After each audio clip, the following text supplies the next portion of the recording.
오늘 하나님 말씀은 누가복음 9장 23절입니다.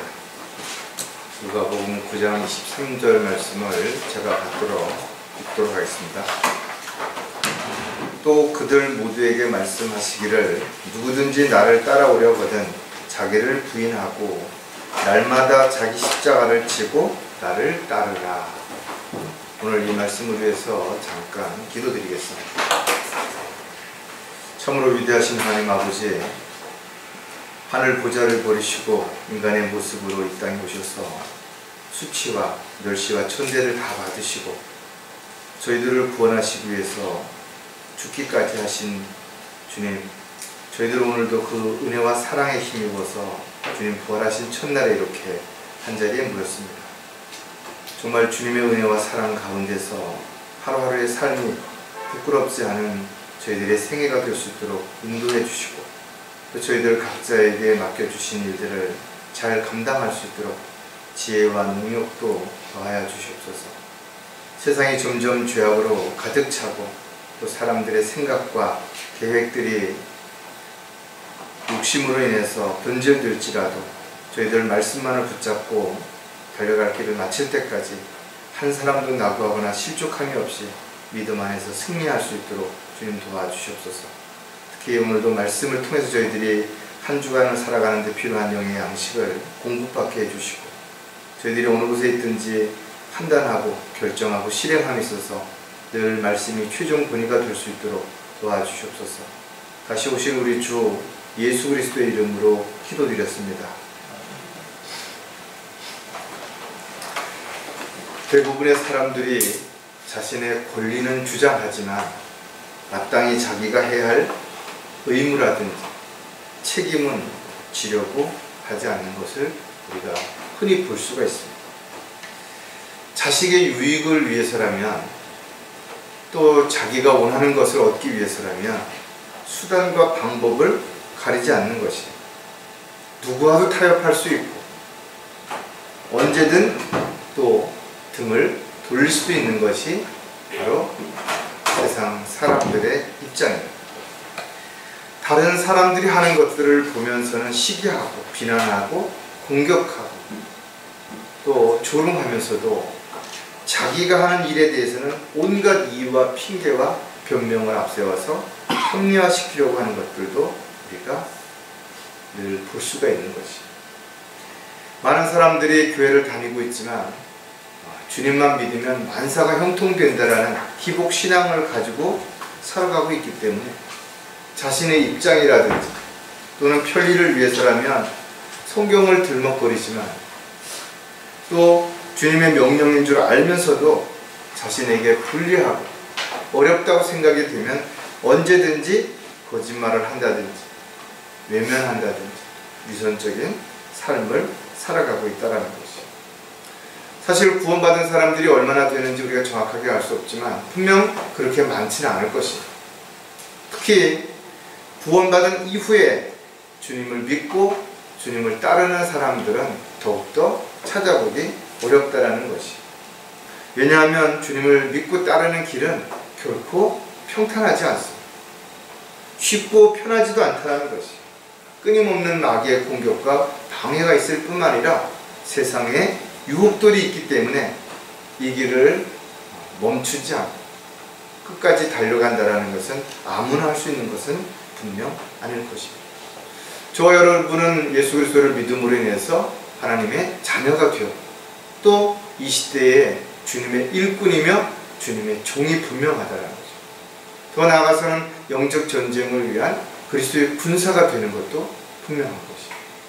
따라서 저와 여러분은 자신의 권리를 주장하기보다는 주님의 명령을 반드시 지켜 행해야 할 책임과 의무가 있다는 것이죠.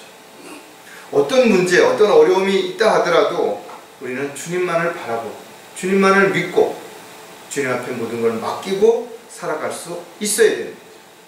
빛의 자녀들이라면 마땅히 우리의 행실이 올바라야 될 것이고 우리가 가는 곳곳마다 그리스도의 향기가 반드시 나야 될 것이고 내 뜻을 관철시키기 위해서 주님이 필요한 것이 아니라 주님의 뜻을 이루기 위한 우리는 헌신된 삶이 반드시 되어야 될 것입니다. 따라서 주님을 믿고 따르는 것은 누구나 할 수 있는 것은 분명 아닌 것이지만, 그럼에도 불구하고 주님은 우리에게 반드시 믿고 따라오라고 명령하고 계신다는 것이. 오늘 설교 제목은 주님을 따르는 그리스도인들의 특권이라는 것입니다. 그리스도인들이 주님을 믿고 따라가는 것도 주님이 주신 특권이라는 것이. 아무나 주님을 믿고 따라갈 수가 없다라는 것이. 또 주님은 그렇게 요구하신 적이 없다라는 것이. 따로 저와 여러분이 주님을 위해서 무엇인가를 할 수 있다면 참으로 기뻐해야 된다. 또 주님께서 원하시는 일에 동참할 수 있는 그런 일꾼으로 직분을 부여받았다면 참으로 감사해야 할 일이 분명한 것이. 그리스도의 특권은 그리스도 안에서 주님을 믿고 주님을 따르며 주님이 맡겨주신 일들을 끝까지 감당해야 되는 것이에요. 따라서 그리스도인들이 단지 예수 그리스도를 믿는다라는 그 사실만 가지고 특권을 다 누리고 그 특권 안에서 살아갈 수 있는 것이 아니기 때문에 저와 여러분은 마땅히 주님의 명령에 따라서 순종함으로 주님께서 허락하신 특권을 온전히 누릴 뿐만 아니라 그 특권에 부끄럽지 않은 삶을 살아갈 수 있어야 될 것입니다. 또 주님이 주신 특권 가운데 그리스도인들은 기도할 수 있는 특권을 주신 거죠. 그러나 어떤 기도나 하나님께서 응답해 주시는 것이 아니라는 것입니다. 성경은 우리가 기도할 때 주의 목전에서 옳게 행하며 또 의심하지 않고 믿고 기도하며 육신의 정욕을 위해서 사용하고자 하는 것이 아니라 정말 주님이 원하시고 기뻐하시는 뜻을 이루고자 하는 그런 기도는 반드시 응답이 될 것입니다. 따라서 저와 여러분은 늘 주 안에서 주님의 뜻과 계획 안에서 주님을 믿고 따라야 되겠지만, 그렇게 따르기 위해서 우리는 늘 자신을 돌아봐야 되고 자신의 믿음을 점검해야 될 것입니다. 또 자신의 가는 길이 옳은지, 자신이 지금 하는 일이 주님 보시기에 합당한 것인지, 자신의 계획이 주님께서 세우신 계획과 일치하는 것인지를 끊임없이 살펴보고 점검하지 않으려면 한순간에 곁길로 간다든지, 아니면 엉뚱한 곳을 바라본다든지, 아니면 자신의 유익을 위해서 죄를 짓고도 합리화시키려고 하는 어리석은 삶을 살아갈 수 있을 수 있다는 거죠. 왜 세상도 세상에 있는 것들도 사랑하지 말아야 하는 것인가? 그것을 사랑하게 되면 하나님과 원수가 되기 때문에 그런 거죠. 하나님의 뜻과 계획 가운데 살 수 없기 때문에 주님께서는 우리에게 이렇게 말씀하시고 있는 것이 분명하다라는 것입니다. 따라서 주님을 따르는 그리스도인들에게 주어진 특권을 우리가 오늘 몇 가지 진지하게 한번 생각을 해보려고 합니다. 첫 번째, 주님의 일을 위해 온전히 헌신해야 한다는 것입니다. 특권이라고 하는 것이 그냥 무언가를 받고 무언가를 누리고 무언가를 할 수 있는 것만을 의미하는 것이 아니라 내가 마땅히 해야 할 책임과 의무가 있다는 것입니다. 저와 여러분이 하나님의 자녀라면 마땅히 해야 할 일들이 있는데, 그 첫 번째를 우리가 살펴볼 내용이 바로 헌신이라는 것입니다. 헌신이라고 하는 것은 말 그대로 내 몸을 주님께 온전히 드리는 것입니다. 내 몸을 드리는 데 있어서 더 나아가서는 내가 가지고 있는 물질이라든지 또 나에게 주어진 시간이라든지 내가 잘할 수 있는 어떤 재능이라든지 이런 것들도 주님께 온전히 드릴 수 있어야 되는 것입니다. 주님께서 원하시는 일이라면, 기뻐하시는 일이라면 당연히 아낌없이 저와 여러분을 내어드릴 수 있는 그런 것이 바로 헌신이라는 것입니다. 하나님께서는 저와 여러분을 피의 값을 치르고 사신 것입니다. 그래서 우리는 모두 하나님의 것이라는 것입니다. 하나님의 것인 우리 몸을 하나님께 드려서 주님의 영광을 위해서 온전하게 그렇게 살아가는 것이 우리가 헌신이라고 하는 것을 분명히 알 수가 있을 것입니다. 특히 우리가 헌신하기에 앞서서 가장 먼저 해야 되는 일은 자신의 욕심을 버리는 것입니다. 왜냐하면 욕심을 가지고 있는 한 자신을 부인하거나 십자가를 질 수 없기 때문에 그렇습니다. 자신을 내어드릴 수 없기 때문에 우리는 가장 먼저 철저하게 자신을 부인하는 것에서부터 시작되는 것이 헌신이라는 말씀을 우리가 기억해야 될 것입니다. 우리가 헌신하지 않고서는 주님의 뜻을 이룰 수도 없고 주님의 도구로 일꾼으로 쓰임받을 수도 없다라는 거죠. 따라서 저와 여러분이 무엇을 하기 전에 가장 먼저 기도해야 될 뿐만 아니라 내가 하고자 하는 이 일이 주님께서 원하시는 일인지 또 맡기신 일인지를 정확하게 살펴보고 하나님의 말씀의 잣대로 분별한 다음에 그 일을 반드시 실행에 옮겨야 된다는 거죠. 내가 좋아서 내가 원해서 하는 일과 하나님이 나에게 맡기신 일은 전혀 다를 수도 있다는 거죠. 따라서 주님을 따르는 사람들의 특징은 자신의 뜻이나 계획을 관철시키기 위해서가 아니라 주님의 뜻과 계획을 온전히 이루시도록 자신을 내어드리는 것이 헌신의 기본인 것이, 또 자신의 마음의 자리에 내가 앉아서 나를 내 마음대로 주장하는 것이 아니라 그 자리에 성령께서 앉으셔서 나를 주관하시도록 하는 것이야말로 진정한 헌신의 의미를 우리가 알 수 있다는 거죠. 따라서 주님의 일을 위해 온전히 헌신하기 위해서 우리는 또 몇 가지를 진지하게 깊이 있게 한번 생각을 해봐야 되는데, 그 첫 번째가 반드시 자신을 부인해야 한다는 것입니다. 아담의 일성품을 저와 여러분은 가지고 있기 때문에 끊임없이 욕심으로 인해서 만족하지 못하다라는 것입니다. 아무리 좋은 것, 아무리 새로운 것, 아무리 특별한 것을 얻는다 하더라도 일정 시간이 지나면 또다시 불평하게 되고 또 다른 무언가에 관심을 갖게 된다는 것. 구원을 받았다 할지라도 영적으로 성장하지 못하면 여전히 어린아이와 같기 때문에 어린아이처럼 말하고 어린아이처럼 행동하고 어린아이처럼 생각할 수밖에 없다는 거죠. 그래서 많은 사람들이 구원을 받는다 하더라도 영적으로 성장하지 못하기 때문에 육신적인 그리스도인으로 자기 중심적인 또 자기가 원하는 그런 생활을 할 수밖에 없는 것입니다. 자신이 하고 싶은 것을 포기할 수 없는 사람들은 여전히 자신이 성숙하지 못한 육신적인 그리스도인임을 분명히 알아야 된다는 것입니다. 따라서 저와 여러분이 주님께 헌신하고자 한다면 주님의 요구를 우리가 이루기 위해서, 주님의 계획들을 이루어드리기 위해서 철저하게 우리는 삶의 우선순위를 주님께 두어야 한다는 것입니다. 따라서 헌신의 기본을 한마디로 말하면 자기 부인에서부터 시작이 된다는 거죠. 마태복음 16장 24절을 보면 그때 예수께서 제자들에게 말씀하시기를 누구든지 나를 따라오려거든 자기를 부인하고 자기 십자가를 지고 나를 따라. 주님을 따르기 전에 전제되는 것이 먼저 자기를 부인하라는 것이. 다시 말해서 자기를 부인하지 않는다 하면 절대로 주님을 따라갈 수가 없기 때문입니다. 여러분은 자신이 져야 할 십자가는 무엇이며 또 자신이 부인해야 할 것은 무엇인지를 한번 생각해 보라. 가정을 위해서, 또 직장을 위해서, 또 교회를 위해서, 하나님을 위해서 점점 더 우리가 해야 할 일과 하지 말아야 할 일들을 정확하게 분별할 수 있어야 됩니다. 자신을 부인한다는 것은 자신에게 어떤 일이 생겼을 때 남을 탓하거나 변명하지 않는 것입니다.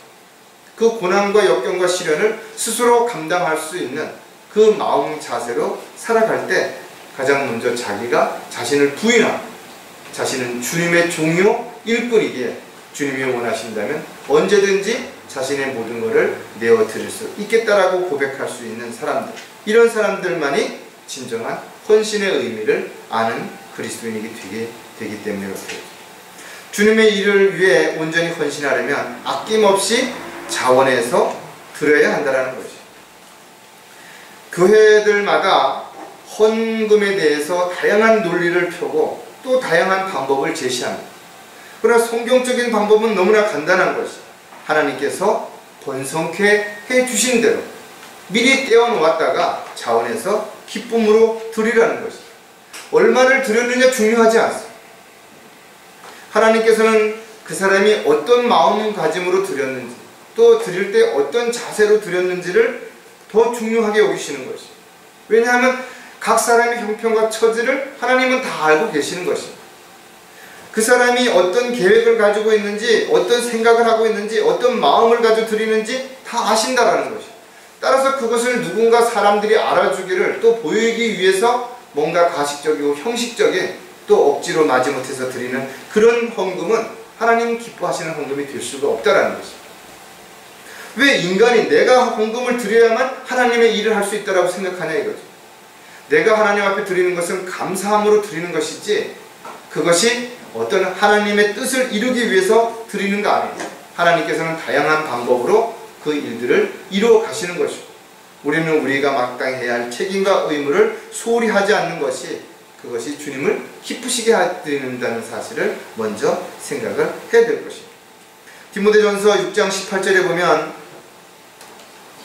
곧 그들이 선을 행하고 선한 일에 이유하며 기꺼이 나누어주고 아낌없이 베풀므로써 우리가 하나님 앞에 헌금을 드리는 것으로만 끝나는 게 아니라 나눔에 있어서도 인색하지 않아야 된다는 거죠. 오히려 주는 자가 복이 있다라는 주님의 말씀을 우리가 정확하게 알고 있다면 오히려 나눔이 얼마나 큰 복인지 내가 뭔가를 나눌 수 있다는 게 얼마나 감사한 일인지를 알 수 있다는 거예요. 따라서 저와 여러분이 주님 앞에 무엇인가를 드릴 때 조금이라도 아깝다든지 조금이라도 눈치를 본다든지 뭔가 망설인다든지 그러면 안 되는 것이죠. 드리고도 더 드리지 못하는 것에 대한 마음이 안타까운 마음이 있어야 진정한 사랑이라고 우리가 알 수가 있을 것이죠. 주님의 일에 동참하는 것은 물론 주님께서 원하시는 일들을 위해서 언제든 달려갈 수 있는 이것이야말로 헌금을 드리는 것보다도 더 가치 있는 헌신이 될 수 있다는 것이죠. 따라서 그리스도인들은 일할 수 있는 기회를 얻었다는 것이 얼마나 감사한 일인지 있어서는 안 되는 거죠. 또 뭔가 할 수 있는 건강과 능력과 재능이 있다는 것 얼마나 소중한지도 잊어서는 안 되는 것입니다. 하나님께서 나에게 왜 이런 것들을 주신 것인가 이거죠. 내가 잘 먹고 잘 살고 편안하라고 주신 것이 아니라 오히려 나에게 무언가를 맡기셨다면 그 맡겨주신 일들을 통해서 주님이 원하시고 기뻐하시는 일들을 위해서 올바르게 사용하지 않는다면 우리는 오히려 주님 앞에 서는 날 수치와 부끄러움을 당할 수 있다는 거죠. 따라서 여러분이 아무리 자꾸 보잘것없는 것이라 할지라도 그것이 주님을 위해서라면 또 주님께서 원하시는 일이라면 그 일에 최선을 다하셔야 되고 또 그 보상에 대한 부분은 우리가 그리스도의 심판석에서 반드시 비교할 수 없이 놀라운 하나님의 은혜와 사랑으로 우리가 보상을 받게 될 것입니다. 주님의 일을 위해 온전히 헌신하려면 자신을 위해 살지 말아야 한다는 것입니다. 어떤 사람들이 이런 질문한다 해죠. 그리스도인들은 어떻게 살아야 됩니까? 물론 그리스도인들은 열심히 살아야죠. 부끄럽지 않게 살아야 될 것입니다. 그러나 가장 중요한 것은 자신을 위해서 살지 말아야 한다는 것입니다. 너희가 바라는 것이 이생풀이라면 가장 비참한 사람인 것이다. 자신의 유익을 위해서 시간을 허비한다는 것이야말로 가장 아까운 시간들을 낭비하는 것입니다. 주님이 원하시고 기뻐하시는 일들을 위해서 여러분들이 시간을 투자한다든지 여러분들이 가진 것을 아낌없이 내어드린다 한다면 비교할 수 없는 것들을 받을 수 있는 것을 우리는 알고 있는 것입니다. 많은 사람들이 잘 알면서도 헌신에 대해서 분명하게 알면서도 헌신하지 못하는 이유가 무엇이냐 이거죠. 그것은 바로 자신의 욕심 때문에 그런 것이죠.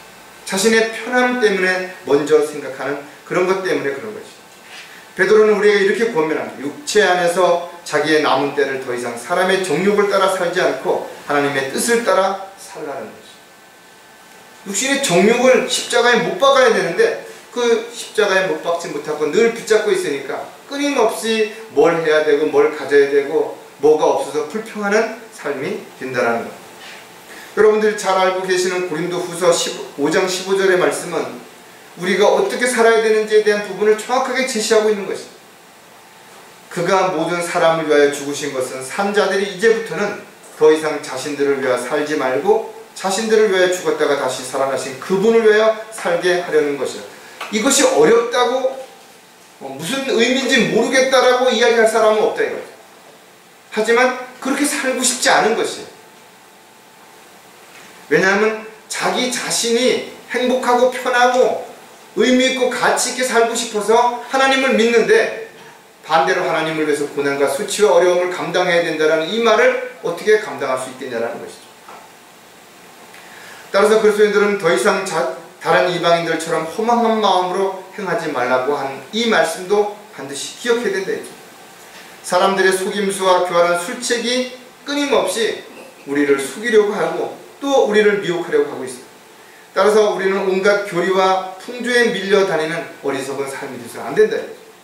사람의 전통, 사람들이 만들어 놓은 어떤 형식에 얽매여서 하나님보다 자기가 어떤 좋아하는 무엇인가를 더 얻고자 하는 그런 삶이 돼서는 안 된다는 거예요. 우리가 이렇게 주님의 뜻 가운데서 주님의 뜻대로 살든지 죽든지 먹든지 마시든지 주를 위해서 살고자 할 때 주님은 우리의 필요한 것들을 공급해 주실 뿐만 아니라 우리를 늘 지켜주시고 돌봐주시고 보호해 주신다고 약속하고 있다는 것이죠. 따라서 주님을 위해 산다는 것은 아무나 할 수 있는 일은 분명 아니라는 것이죠. 늘 주님을 바라보고 주님을 사랑하고 또 주님을 간절히 기다리는 그리스도인들에게만 그것이 가능할 수 있다는 것이죠. 우리는 그렇게 살기 위해서 끊임없이 주님 앞에 기도하는 것이고 성령님의 도우심 가운데 그렇게 할 수 있도록 우리가 무릎을 꿇게 되는 것입니다. 따라서 헌신하지 않는다면 누구도 주님을 따를 수 없다. 따라서 저와 여러분이 주님을 따르는 길이 비록 고통과 어려움과 또 평탄하지 않은 길이라 할지라도 자신을 부인하고 주님을 위해서 헌신하고 또 자신이 아니라 주님을 위해서 살고자 하는 그런 마음가짐으로 살아간다면 주님은 반드시 저와 여러분을 끝까지 돌봐주시고 보호해 주실 것이 분명한 것입니다. 자, 두 번째, 주님을 따르는 그리스도인들에게 주어진 특권은 주님의 일을 위해 고난도 받아야 한다는 것이죠. 많은 사람들이 고난을 피하기 위해서, 고난을 받지 않기 위해서 주님을 믿는다고 말한다. 그러나 성경은 반대로 주님을 기쁘시게 해드리기 위해서 주님이 맡겨주신 일들을 위해서는 반드시 고난도 받아야 한다는, 왜 우리에게 믿음을 주신 것인가요? 우리로 하여금 그 고난도 이겨내도록 하게 하기 위해서 믿음을 주셨다는 거예요. 저와 여러분이 받는 고난들은 어떤 고난인 것인가요? 과연 그 고난은 어디서부터 온 것인가 이거죠. 참으로 안타깝게도 많은 사람들이 자신의 욕심으로 인해서 죄를 짓고 그 죄의 값으로 인해서 고난과 어려움을 감당하며 있으면서도 늘 믿음 때문에, 하나님을 사랑하는 이유 때문에 자신이 고난을 받고 있다고 착각하고 있다는 거예요. 하지만 우리는 진지하게 돌아봐야 된다 이거죠. 자신의 고난이 마귀로부터 오는 것인지, 아니면 자신의 잘못으로부터 오는 것인지, 아니면 정말 주님께서 나를 어떤 일을 감당하기 위해서, 시험하시기 위해서 더 강민한 그리스도인으로 성장시키기 위해서 주시는 테스트인지 정확하게 한 번쯤 살펴볼 필요가 반드시 있다는 거죠.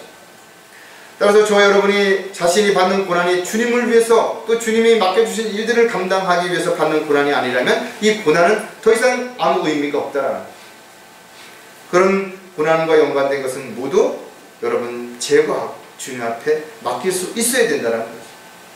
아름다움이라는 말을, 그 어원을 보면 병을 앓고 난 사람들이 보여주는 모습이라는 거예요. 자신이 어떤 죽을 병에 걸렸을 때, 삶을 포기할 수밖에 없는 상황에 처했을 때 모든 걸 다 내려놓을 수밖에 없는 그런 상황에 있던 사람이 다시 새로운 생명이 주어졌고 뭔가 할 수 있는 기회가 주어졌을 때 세상에 보이는 것들은 아름답게 보이는 것이죠. 따라서 저와 여러분은 고통 없이 얻는 기쁨은 없다라는 것이죠.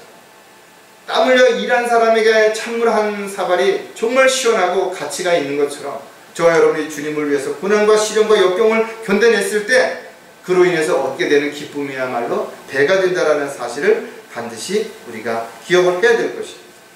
왜 저와 여러분이 고난받는 것을 하나님께서 허락하시는 것인가요? 사랑하는 자녀가 고난받는 것을 왜 침묵하고 보고만 계시는 것인가요? 그건 누구 때문에 그런 것인가요? 바로 저와 여러분 때문이라는 사실을 우리는 분명하게 알 수가 있는 거죠. 여러분, 로마서 8장을 한번 보겠습니다.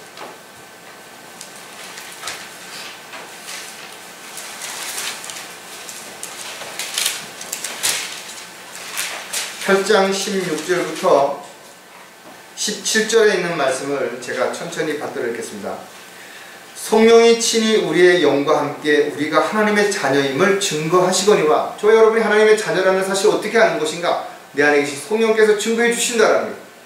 자, 17절, 자녀이면 또한 상속자들이니 하나님의 상속자들이요 그리스도와 함께한 공동 상속자들이니 우리가 그와 함께 고난을 받은 것은 함께 영광도 받게 하려 함이니라.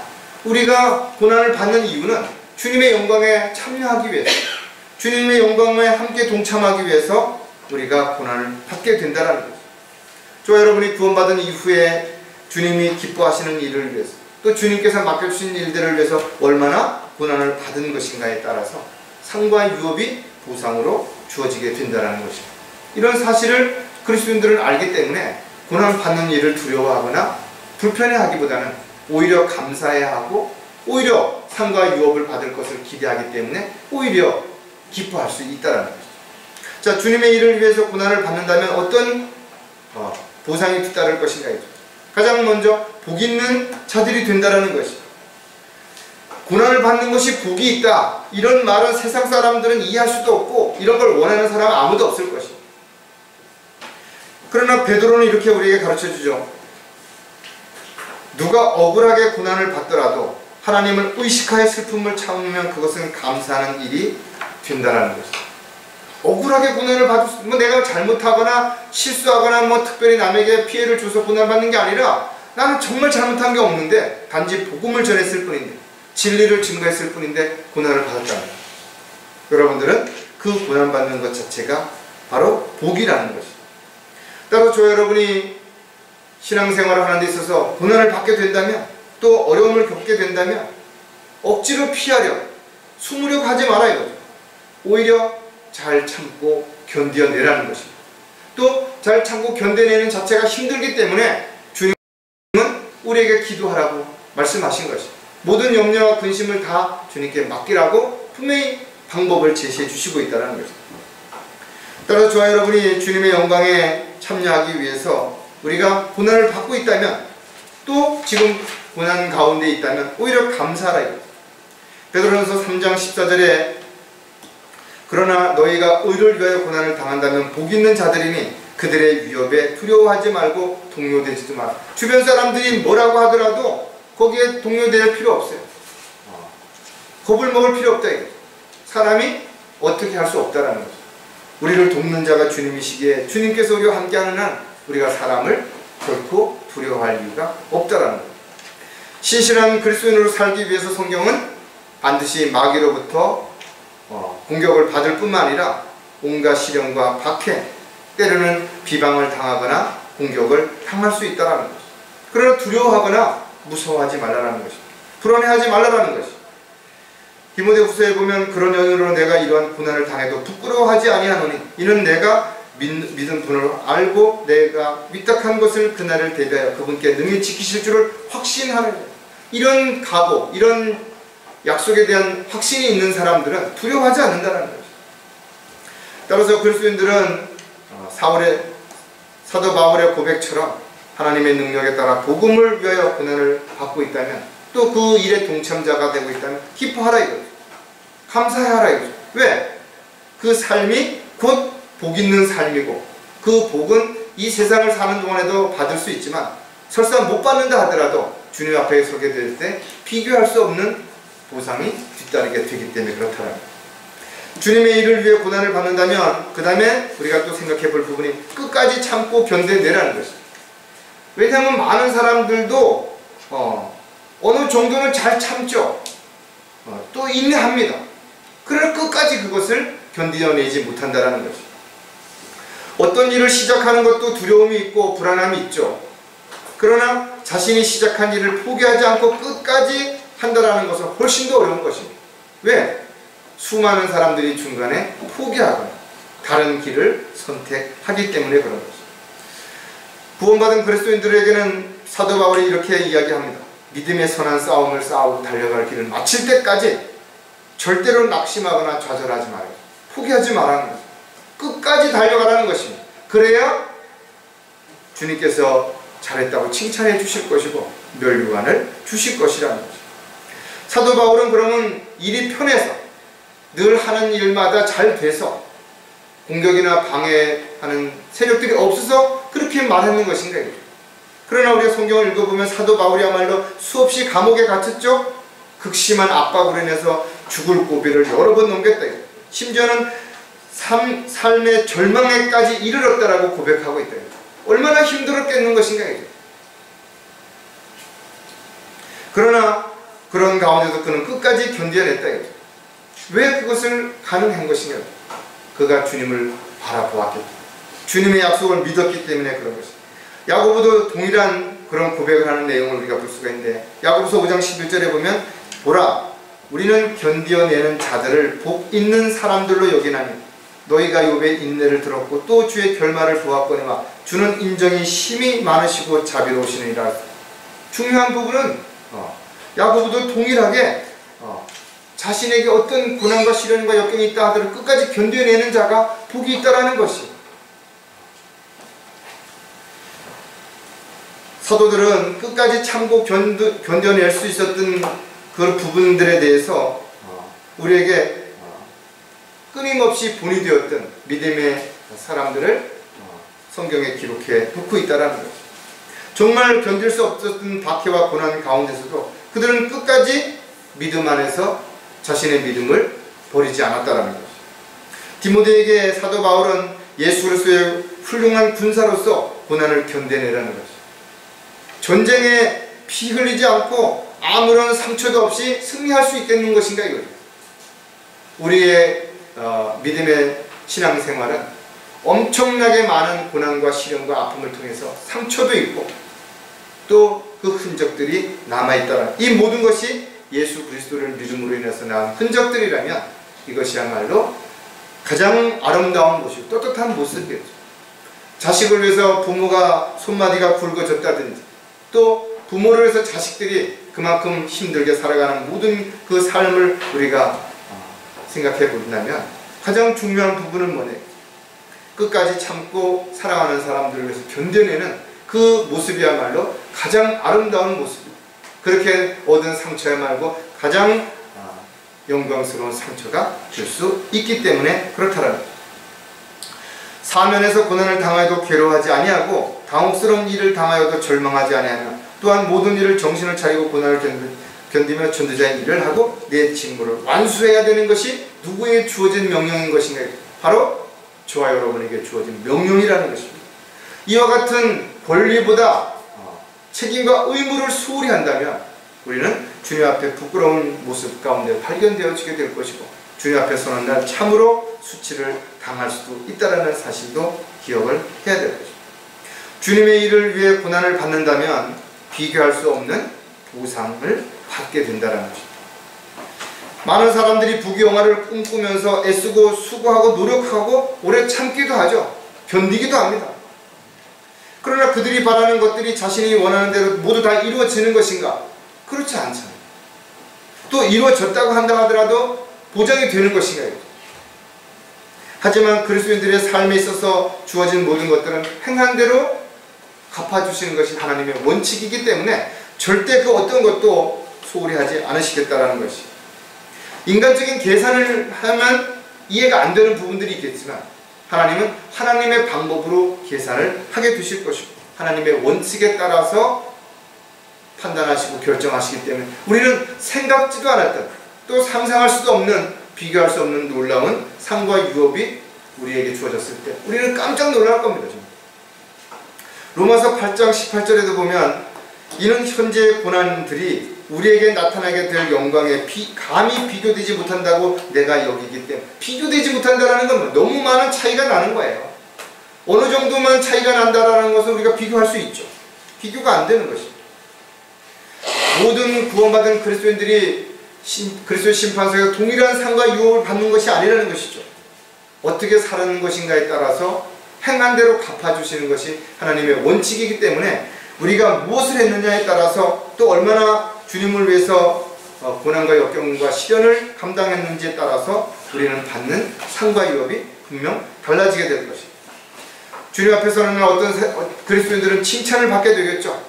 수고했다고, 잘했다라고 인정을 받게 될 것입니다. 또 반대로 어떤 그리스도인들은 구원받은 이후에도 자신이 육신의 만족만을 위해서 쉽고 편안한 삶을 살았기 때문에 수치와 부끄러움을 당할 수도 있다는 것.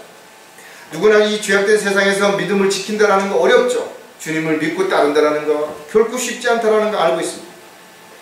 또 많은 고통과 어려움을 당할 수밖에 없고 때로는 손해를 보기도 하고 무시를 당하고 비난을 받을 수도 있다.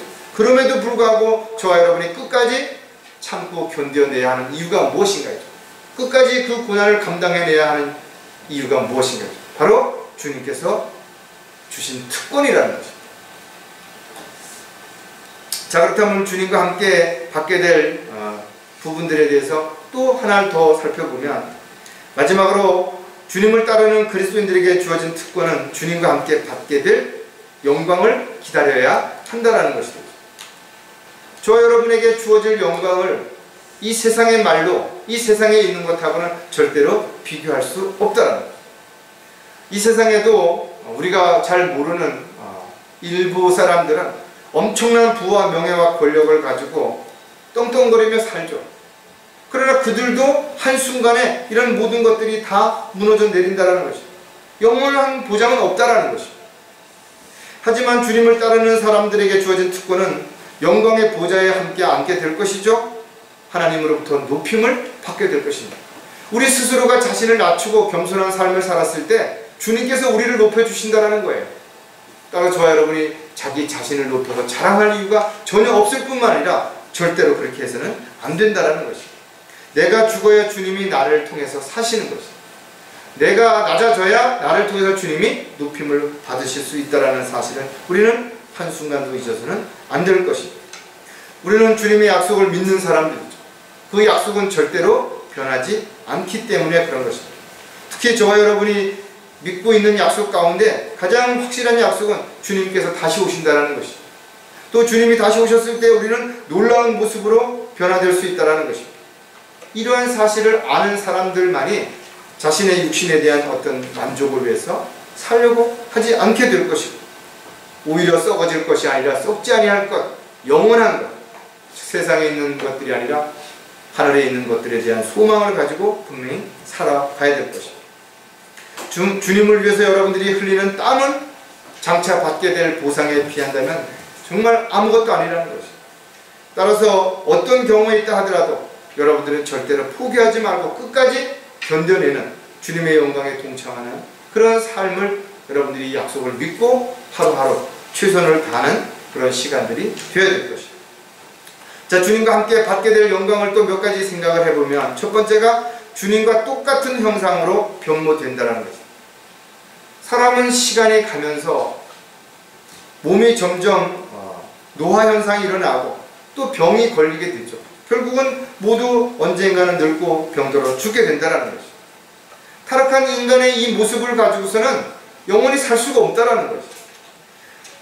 그러므로 우리는 반드시 하나님의 형상이 회복되어야 되는 것입니다. 저와 여러분은 예수 그리스도를 믿음으로 인해서 죽었던 영이 거듭났죠. 또 지옥에 갈 수밖에 없었던 혼이 구원받았다 이거죠. 그러나 우리의 육신을 가지고 있는 한 우리 육신은 아직까지 변화가 일어나지 않는 것이죠. 주님이 다시 오셔야만 우리 육신의 몸이 변화돼서 주님과 같은 모습으로 우리가 변화가 될 것이기 때문에 그렇다. 고린도후서 3장 18절에 보면, 그러나 유리를 통해 보는 것 같이 수건을 벗은 얼굴로 주의 영광을 보는 우리 모두는 주의 영으로 말미암은 것 같이 영광에서 영광에 이르는 똑같은 형상으로 변모되리라. 하나님의 형상대로 변모가 된다는 것이죠. 저와 여러분이 가지고 있는 이 육신을 가지고는 설사 주님이 부르신다 하더라도 대기권을 통과할 수 없다 이거죠. 다 타버리는 거죠. 그래서 우리는 타지 않는 몸, 썩지 않는 몸, 죽지 않는 몸으로 변화가 되어야 되는 것이죠. 이 내용들을 고린도 전서 15장에 잘 기록하고 있는데 여러분 한번 보시죠.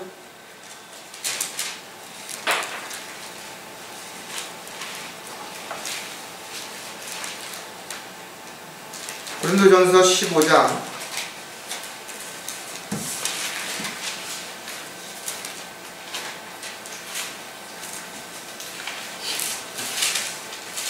51절부터 52절 말씀을 한번 보겠습니다.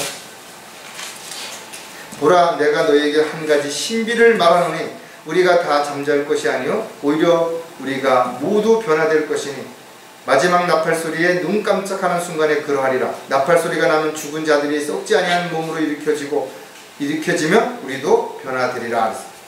저와 여러분은 놀라운 모습으로 변화가 되는 것이죠. 주님의 능력의 역사로 인해서 우리의 천한 몸이 주님의 영광스러운 몸과 같이 변모된다는 것이죠. 시공간을 초월할 수 있는 몸으로 변화되는 것이죠. 모든 지혜를 담을 수 있는 그런 모습으로 변화된다는 것이죠. 주님과 함께 받게 될 영광은 주와 함께 1000년 동안 왕 노릇을 하게 된다는 것이. 요즘 정치권이 아주 시끄럽죠. 뭐 패트트릭이니 뭐니 어쩌느니 이러면서 1년 후에 총선을 대비해서 나름대로 자신들의 입지와 또 자신들의 유익을 위해서 정말 열심히 다투고 있다고 그러죠. 어떤 선거도 하다못해 학교에서 반장 선거를 하더라도 최선을 다해서 자신이 할 수 있는 방법을 다 동원해서 선거 운동을 한다 이거죠. 왜 그런 것인가요? 선거에서 당선이 되면 많은 권력과 명예와 부를 누릴 수 있다는 것을 알기 때문에 그런 것이. 하지만 선거에 나가는 모든 사람들이 당선되는 거 아니죠. 오히려 상처만 있고 또 물질만 낭비하는 사람들도 있는 것이고, 또 당선이 됐다 하더라도 불과 몇 년 후에는 또 다시 선거를 해야 되는 입장에 설 수밖에 없다는 것이. 하지만 저와 여러분에게 약속된 이 왕으로서의 통치하는 부분은 절대로 그렇게 하지 않는다 이거죠. 그것도 하루 이틀 하는 것이 아니라 1000년을 약속하고 있다는 것이. 요한계시록 20장 6절에 보면 첫 번째 부활에 참여하는 자는 복되고 거룩하도다. 둘째 사망이 그들을 다스리는 권세가 없고 오히려 그들이 하나님과 그리스도의 제사장들이 되어 1000년 동안 그와 함께 통치하리라 했어요. 그것도 그냥 1000년을 사는 것만 해도 얼마나 감사할 일인데 왕으로서 1000년 동안 통치를 한다는 것이죠. 한 가지 우리가 알아야 되는 것은 대환란이 끝나고 천년왕국이 시작이 되고 그리스도인들은 구원받은 이후에 자신이 행한 그 행위에 따라서 유업을 받게 되죠. 그 유업은 땅으로 받게 되는데 여러분들이 1000년 동안 통치할 땅이 된다는 것이죠. 그렇다면 여러분들이 1000년 동안 통치할 땅을 지금 얼마나 확보한 것인가요? 세상 사람들은 이 세상에서 자기가 필요한 어떤 땅을 사놓고 내중에 집을 짓고 뭘 심어 먹고 그런 기대를 하고 있지 않아요? 저와 여러분은 1000년 동안 통치할 왕으로서의 땅이 필요하다. 또 거기 백성이 필요할 거 아니에요. 따라서 구원받은 이후에 주님께서 원하시는 삶이 아니라 자신이 원하는 삶을 살아갔다면 그가 1000년 동안 왕은 될 수 있을지 모르지만 통치할 백성도 또 다스릴 땅도 없다면 얼마나 무료하겠는 것이며, 따라서 저와 여러분이 어떤 삶을 살아야 될지에 대한 부분들을 알고 있다면 지금까지 어떻게 살았든 앞으로 주어진 시간에는 더 많이 주님을 기쁘시게 해드리고 주님께서 원하시는 일들을 위해서 살아가는 것이 가장 가치 있는 일인지 분명 우리는 알 수 있다. 주님과 함께 받게 될 또 다른 영광은 새 예루살렘에서 영원히 거한다는 것입니다. 아무리 현실을 부인하고 노력한다고 할지라도 사람들은 결국은 때가 되면 다 죽는 것이. 왜 죽는 것인가 이거죠. 히브리 기자는 사람이 한번 죽는 것은 정해진 것이고 그 후에는 심판을 받는다는 것이죠. 이것을 사람이 바꿀 수 없는 것이죠. 이것을 거부할 수 없다는 것이죠. 자, 그렇다면 이 세상을 많이 살아봐야 100년, 어쩌다가 또 100년 좀 넘게 사는 사람들도 있긴 하지만, 그러나 이 부분들은 영혼에 비하면 아주 진짜 눈 깜짝할 사이에 지나가는 것. 야고보 기자는 인생을 잠깐 보다 사라지는 안개와 같다고 그렇게 표현하고 있다는 것이죠. 저와 여러분은 이 안개와 같은 세상을 살아가는데 어떻게 살아야 되는 것인가? 나그네요 순례자처럼 그렇게 살아가는 것이죠. 특히 베드로는 하나님을 아버지라고 부르는 모든 그리스도인들은 이곳에서의 나그네 시절을 어떻게? 두려움 가운데 지내라는 것입니다. 왜 두려움 가운데 지내야 되냐면 눈 깜짝하는 사이에 지나가는 이 세상에서 뭔가 만족하려고, 뭔가 부귀영화를 누리려고 헛되이 시간을 낭비한다면 영원에서 누릴 수 있는 하나님의 그 은혜와 사랑을 스스로 걷어차는 결과를 가져오는 것입니다. 그리스도인들의 최종 목적지는 어디예요? 바로 새 예루살렘이 될 것입니다. 그곳에는 좋은 것도 많지만 없는 것들이 많이 있는 것입니다. 성경에 보니까 다시는 저주도 없고 그곳에는 마귀도 없고 질병도 없고 고통도 없고 눈물도 없는 것입니다. 요한계시록 22장 5절에도 보니까 거기는 밤이 없겠고 그들에게는 촛불도 불빛도 필요하지 아니하리니 이는 주 하나님께서 그들을 비추시기 때문이라. 그들이 영원 무궁토록 통치하리라 했습니다. 저와 여러분은 이 세상에서의 잠깐 고난의 시간들이 지나고 나면 주님과 영원토록 함께 살게 될 것이고, 이 세상에서 보았던 여러분들이 알고 있는 그 지식 가운데 그 어떤 것으로도 비교할 수 없는 그런 새 예루살렘에서 주님과 함께 살게 될 것입니다. 그리고 그 새 예루살렘의 모습에 대해서 우리가 잘 모를까 사도 요한에게 미리 보여주시고 그것을 성경에 기록하게 해놓으셨다는 거죠. 온갖 보석들로 지어졌고 문이 진주로 되어 있고 길은 모두 정금으로 되어 있다는 거죠. 주님을 위해 고난을 받고 주님의 일을 위해서 수고했다면, 또 주님이 기뻐하시는 삶을 위해서 여러분 스스로가 고난을 자초했다면 이 놀라운 일들이 지금 저와 여러분을 기다리고 있다는 거죠. 그렇다면 저와 여러분이 주님 앞에 무슨 권리를 주장할 게 있는 것인가요?